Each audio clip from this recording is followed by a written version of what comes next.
My new book, Facts That Aren't True, is out now. Don't forget about my other book, Rational Answers to Stupid Questions. Click the link in the description now.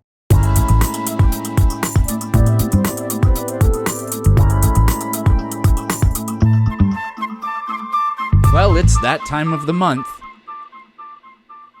I mean, it's the Ask Me Anything. It's actually not that time of the month because today is the 1st of March and these are the February questions, whatever. For the record, this is just going to be a live stream that I do from now on because I really don't get any questions anymore. These are the questions I got, so we're going to check them out. First one came from Planet Lumi, who's a Patreon supporter, so I emailed all my patrons, send me your questions, and this was the only one I got. What are my views on the future of AI? Do you believe artificial superintelligence or artificial general intelligence will ever be fully realized? The only difference between superintelligence and general intelligence is that artificial general intelligence means that it matches human intellect and superintelligence goes beyond. This might be the kind of thing that's too subjective to answer, but I kind of feel like it isn't. I do think that superintelligence may only be like 5 years away. Human intelligence is it's not all encompassing, but I mean, it reaches all aspects of life because we're humans and we try to apply intelligence to all of it. So it's been the case for decades that any computer can multiply two 100-digit numbers in the blink of an eye. Right? So that is something that humans can't do. However, at the same time, we're only just now getting to the point where computers, the most powerful computers we've ever built, can look at a picture and point out the puppy dog in it. For whatever reason, that's incredibly difficult to do. So in a sense, computers already vastly outperform our intellect, and in other senses, they don't, but they might be on their way there. Another thing that is uniquely human that's important is to understand the theory of mind of somebody else, to be able to read emotions in their face. I don't think computers are very good at that sort of thing. However, it is, we have cars for quite a while have had the ability to monitor like your eyes and your face and what you're doing, and be able to detect that you may be drowsy while driving. And again, this is very early on, but the earliest airplane only flew like 30 yards. And then in 63 years or whatever it was later, we flew to the frickin' moon. The sort of metric I have for the superintelligence is it's going to be performative in very specific ways. So, because I don't know how else to reference it. So for example, I actually won't be surprised if in just a few years, artificial intelligence can do medicine and represent people who are on trial in a court of law and things like that. Things that people need PhDs for. I wouldn't be surprised if artificial intelligence makes it so you'd be an idiot to use a human being for it.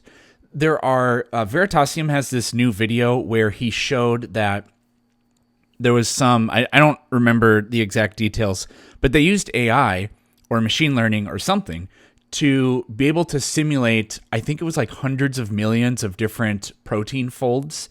So it eclipsed the complete library of folded proteins that we've been able to simulate on computers or whatever. It eclipsed the entire history of it multiple times over in just a period of like a few days, however long it took to render them. And this is potentially the promise of quantum computers. So like one of the reasons we have to do science is because we have to do the experiment to know what's going to happen. But a quantum computer could theoretically simulate reality so precisely that it would just tell you the results of any conceivable experiment, and we wouldn't even need to do them anymore. And at that point, we don't even need scientists. I can imagine it being the case that down the road, the computers are capable of telling us objectively, like factually, what the correct way to do anything is or what the correct answers are. And that would bleed into things that seem subjective. We already know today that computers are vastly better predictors of, I don't know exactly how to put this, but you go before a judge and you plead your case to have your sentence commuted or lessened, whatever that is, to get out early, basically. And we have a human do that because we feel like you need to have a human to sit there and look the person in the eyes and read them and know if they really mean it. Well, it turns out that when you do an analysis, meta-analysis, whatever, of all the times a judge has done that, and then you feed all of this exact same information into a computer and have it give recommendations instead, the computer vastly outperforms the judge. If we went with the computer's decisions on this, the rate of recidivism and repeat crimes is vastly lower. However, it is still the case that we are humans, and maybe even superintelligence cannot model what happens when human beings do politics or engage in community efforts and take on these massive challenges. Like I can believe in the future, even when we have superintelligence, that it'll tell us the best way to make a rocket ship to go to Mars, but it will utterly fail in guiding us how to do that, because only a system of humans can determine what the best system for taking humans to Mars is. Along with that, do you think artificial superintelligence would have an objective moral framework for humanity to integrate into if it's perfectly intelligent? I don't believe in objective morals. You cannot derive a not from an is. If we fed the superintelligence what our normative goals are, because like we can take any metric of human well-being, increasing GDP or just increasing lifespan, not dying of preventable diseases, all these sorts of things.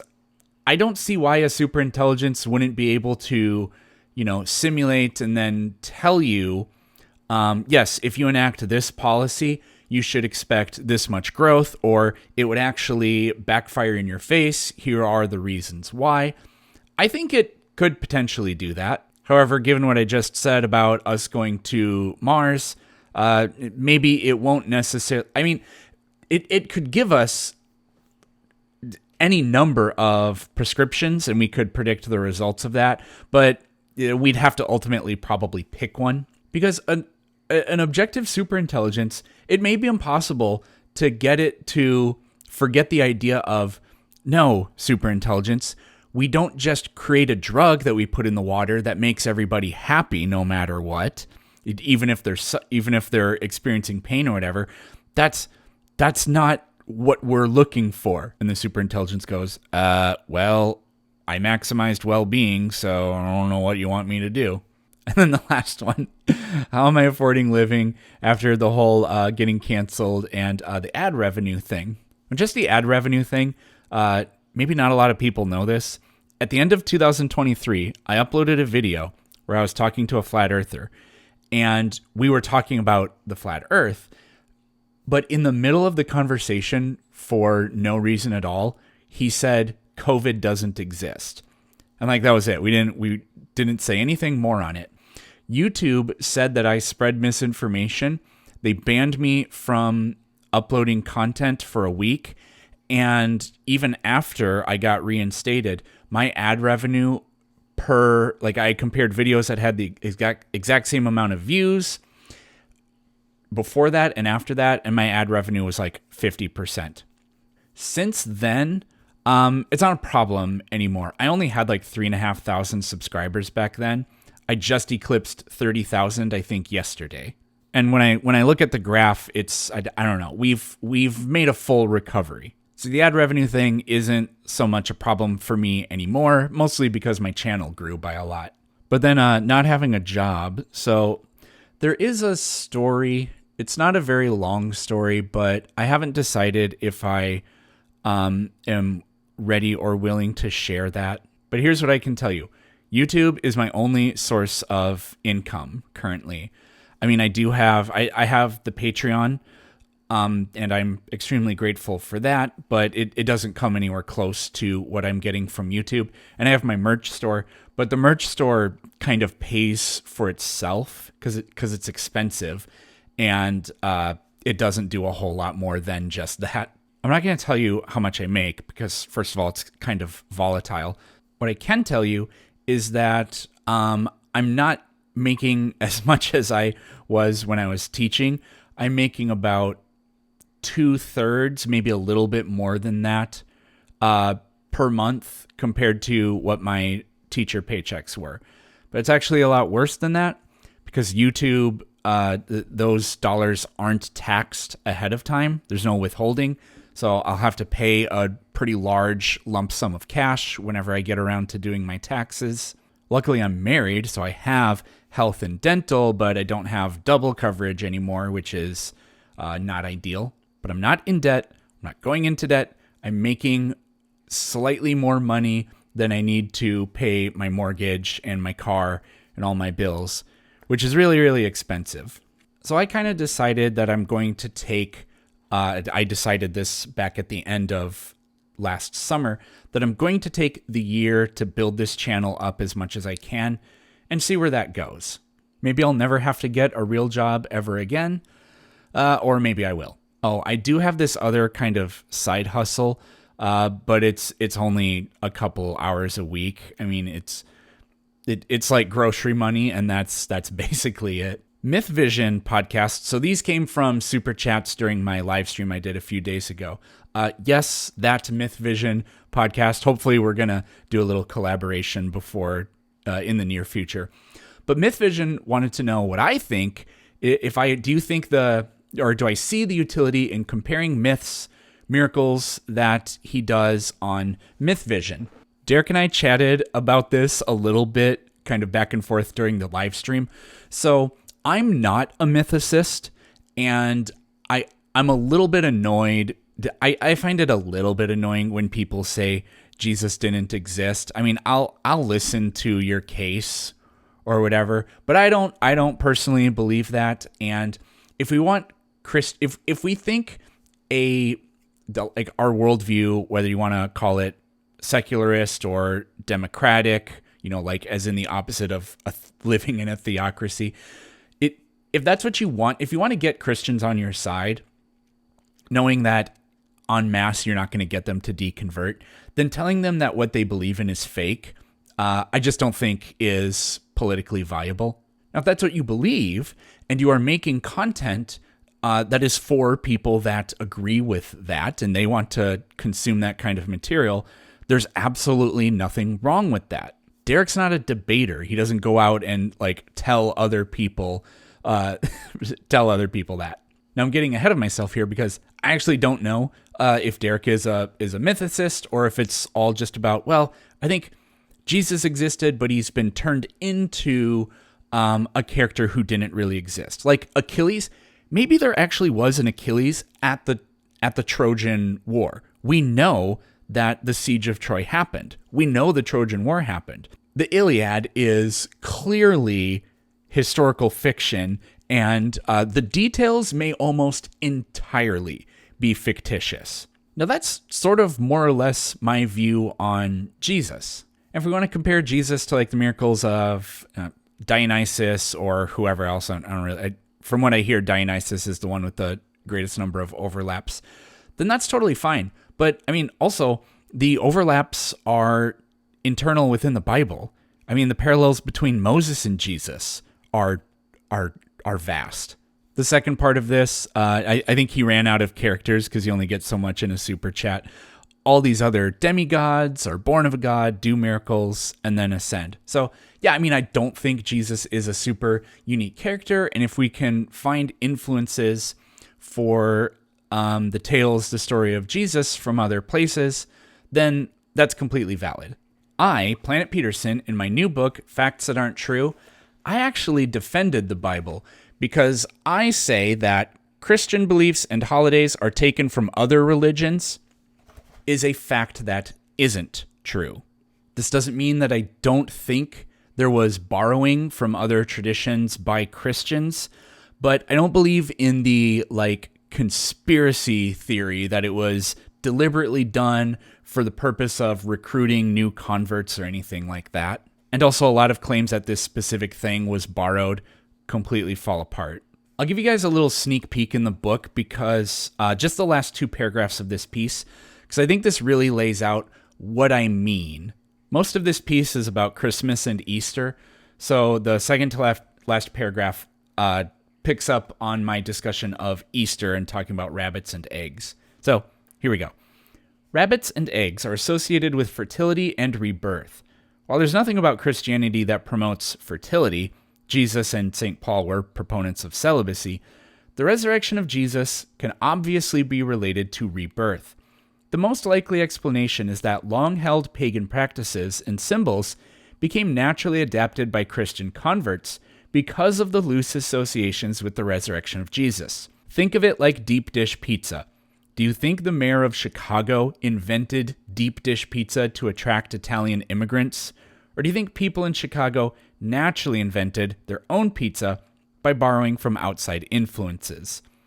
Every group of people has borrowed ideas from its neighbors at some point in history.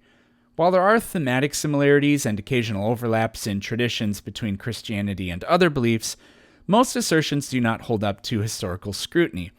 While cultural exchanges have always played a role in shaping traditions, the core elements of Christian holidays either have distinct and traceable origins within the Christian faith itself, or their origin is unknown. So if you want to know specifically more about what I'm talking about, get the book. There's other biblical stuff in here, like Adam and Eve ate an apple, Goliath was a giant, the Immaculate Conception, Constantine made the Roman Empire Christian, and there were 3 wise men at Jesus' birth. Tuomas, I'm not sure how to say that, sorry. And maybe I spelled it wrong.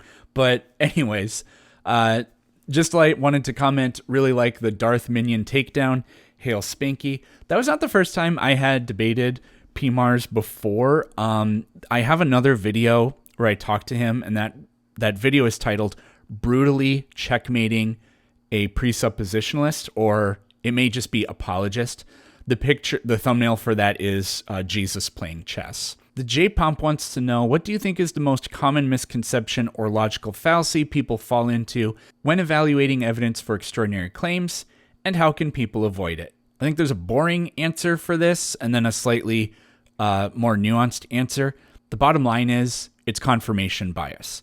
If you believe an extraordinary claim, and somebody presents anything that just tells the story that this piece of data means that what you believe is true, then they'll believe anything. I mean, I had this, this stupidest thing. I saw this clip. It was on TikTok once. There's these Christian podcasters or whatever. They said, so you guys know about string theory, huh? Well, string theory is the physics that tells us that everything is vibrating strings. And then I was reading my Bible the other day, and it said, God spoke the word into existence. And speak, well, that's with sound waves. So, yeah, the string theory proves the Bible. Or he said the Bible proves string theory. And the whole time he was doing that, all the other people there kept going, wow, oh my gosh, oh yeah. Anybody will believe the dumbest imaginable story if it confirms, at least in their minds, whatever they were thinking of in the first place. Now, there can be other fallacies at play here. What I was reminded of when reading this was, lately there's been all this talk about Jericho, because there's been some archaeological evidence or arguments that have been made recently. So I don't remember if Jericho's the one where, I know the walls come tumbling down. I don't remember if that's the story where the people line up around the city and blow into their ram's horns, and then God makes the walls tumble down or not, or if that's a different one. But in any case, the historical site of Jericho has been excavated. There is evidence of walls falling down, but archaeologists universally agree that this was an earthquake. We can pretend that God exists. It is still always more likely that if you ask for something and a coincidence happens, then a naturalistic explanation is more likely. Because we don't know how magic and divine intervention works. We do know that earthquakes happen on their own. I've watched videos of people, they go outside and they go like that, and lightning strikes the moment they did it. Does that prove Thor? Does that even increase the likelihood of Thor? So this would be a false cause, falsely attributing thing B, which comes after thing A, as being caused by it. Now, with the story of Jericho, we just have to imagine what's more likely: that an earthquake happened and that the walls came down and this ended up as a victory for one side, and they mythologized the events and said that this was divine providence, and then details got added to the story. Well, we know for a fact that that exact same kind of thing has happened over and over and over again. Or really an actual miracle took place, and it's been faithfully recorded in a book written by nobody knows who, nobody knows when. In terms of how to avoid it, well, I mean, what helps me the most is I try to diagnose these fallacious ways of thinking elsewhere, but then I try to be introspective. I say, okay, do I do this thing? And when have I done this thing? That is how you will change your mind. Or if not like change your mind, then at least be more objective. Cherrywood wants to know, are there any big differences between being non-religious and being an atheist? This is a little bit weird because like you can be, it's actually, I don't know the exact polling numbers, but the amount of people that identify as non-religious in the United States, I think that might be the majority now. But it's still the case that the majority of people believe in God. So what is somebody who is not religious, but in the back of their minds they're just like, I don't know, I believe in God. What's the difference between them and an atheist? Well, I mean, perhaps in the way they think about the world, attribute causes to things, maybe even politically how they think. There might actually be no difference, but fundamentally there's obviously a pretty big difference. I don't know if any of you remember back in like 2012, there was this mega viral video where this guy gave this monologue. I don't even remember much of it, but he basically said, what if I told you that I love Jesus, but I hate religion? And I remember that getting spread so much back then. It was kind of like at the same time that, what was his name? Joseph Kony, I think, that horrible paramilitary guy, whatever he was, that like recruited children in Africa. It was that documentary Stop Kony, I think it was called, made by that guy who then started jerking off in public apparently, and they made a whole South Park episode about it. I remember those two things went viral at the same time. Now, if you're a non-religious Christian, what's the difference between being that and an atheist? I mean, the gulf there is, because if you're a Christian, you are religious. Like, sorry. Maybe you're non-denominational. Maybe you don't waste an hour of your time on Sundays, but you're still a member of a religion. I honestly think that most people, most of the time, kind of act like atheists. I really do. Think of a scientist, like the greatest scientist who ever lived or whatever. Do you think that guy performs experiments when deciding what to have for breakfast? No, so he doesn't act like a scientist most of the time. Keelio says, love the work you do. Thank you for educating us and doing fun content. You're welcome. Thoughts on the Amazing Randi? Have you heard of his $1 million prize regarding any proven supernatural? It still hasn't been claimed yet, even after his death. I'm not sure if it's still out there. So I'm sure I'd heard of the Amazing Randi because I watched some YouTube stuff. The YouTube channel Biographics has a really good video on him. And I vaguely remember the clips of all this debunking stuff. So if any of you don't know, Randi, he was a magician. But eventually he retired from being a magician because he hated the way people were being swindled by charlatans. And he dedicated his life to exposing the methods, the tactics, and the psychology behind the way people do that. I heard that the $1 million thing ended in 2015. And yeah, nobody was able to get the $1 million prize. But no, I totally support this because I don't like people being emotionally taken advantage of by charlatans that are just trying to trick them into taking their money, because there's no consent there. Nobody consents to being deceived. Okay. Now, based on what I just said, we should probably make elections illegal. But no. Final question. Optimus Rhymes 69 says this might be a weird one, but could someone with male and female reproductive organs get themselves pregnant? I mean, if with a turkey baster, you could probably get creative. I mean, technically, there's no reason that this could not happen. You would have to have an egg cell and a sperm cell. You couldn't, I mean, you could theoretically just fuse two egg cells together. So parthenogenesis in a human being is completely possible because that's how it happens in other species. Well, it's conceptually possible because that's how it happens in other species. And I mean, weirdly, for all we know, it has happened. We just can't prove it in any way. But yes, a sperm from and an egg that would technically come from the same person, that's totally possible because all you need is the requisite amount of DNA. Like I said, you would need an egg because the egg is vastly larger than the sperm cell. The sperm cell really just contributes DNA and that's it. The egg cell, it starts off really big, but if you watch time-lapse videos of embryos developing, what you see is the egg starts off a certain size, and then when it divides, the cells don't grow. It just divides in half, and then those two divide in half again, and again, and again, and again. The egg cell is so much larger. It's the largest cell in the human body. It's the largest cell in probably any organism that produces gametes, I would wager. It has to be that big so it has the amount of energy, I guess, and nutrients in order to sustain those divisions before the embryo implants in the uterine wall and then starts sharing resources with mom. So yeah, this is totally possible. I talk about hermaphrodity in my book because I talk about earthworms.